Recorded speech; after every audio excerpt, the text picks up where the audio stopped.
The next thing we'd want to do is to create a sensitivity label, which can be applied to Word documents. To do this, we'll go to Solutions, and then we'll scroll down to we find Information Protection. In Information Protection, you locate sensitivity labels on the left pane. You'd want to click on Create and choose Label. So you need to configure the label name, the display name, the label priority, and a description for users and a description for admins. You may also decide to add a label color. After that, you can click on Next. In this window, you'd have to define the scope that this label applies to. So we can take files and emails, and then we can click on Next.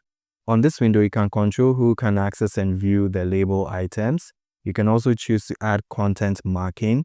So you can add custom headers, footers, and watermarks. So for example, you can have a document show internal as a watermark or as a header on that document when you apply the label. In a separate video, we'll try to configure content marking.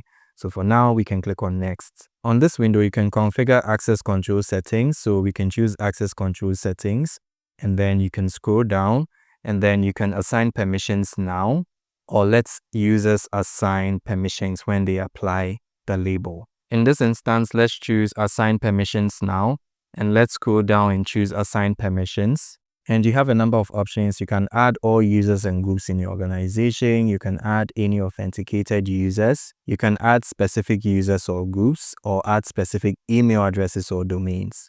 In this instance, let's choose Add all users and groups in your organization. A very important configuration that you need to take note of, particularly if you don't want Copilot to process the data that you've applied this label for, you'd need to disable the permissions for copy and extract. To do that, you click on Choose Permissions. Most likely, one of these will be pre-selected. You'd want to choose Custom, and you'd want to ensure that copy and extract is unchecked.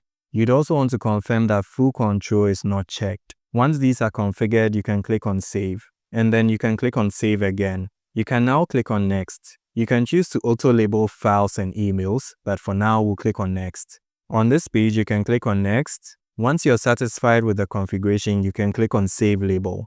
Once the label has been created, you can then publish it with a policy. To do this, you'd locate Label Publishing Policies on the left pane, and you can add your label to either an existing policy, or you can click on Publish Label and then follow the wizard. The first thing you need to do is to select the sensitivity label to be published. So you click on Edit, and then you select the one we just created, which is Confidential AI Restricted. And then you click on Add. On the next page, you can assign admin units. We'll leave it as full directory and click on Next. On this window, we'll select the scope of users and groups that the label will apply to. In this instance, we'll leave it as all users and groups and click on Next. Here, we can choose a number of policy settings.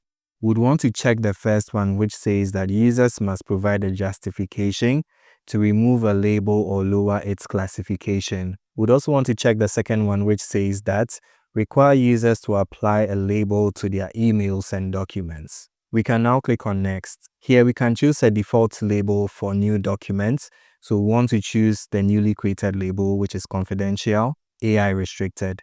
And then we'll click on Next. So we can do the same for emails. So again, we'll leave it as Confidential AI Restricted and click on Next. We can do a similar thing for meetings. For now, we'll just leave it as default and click on Next.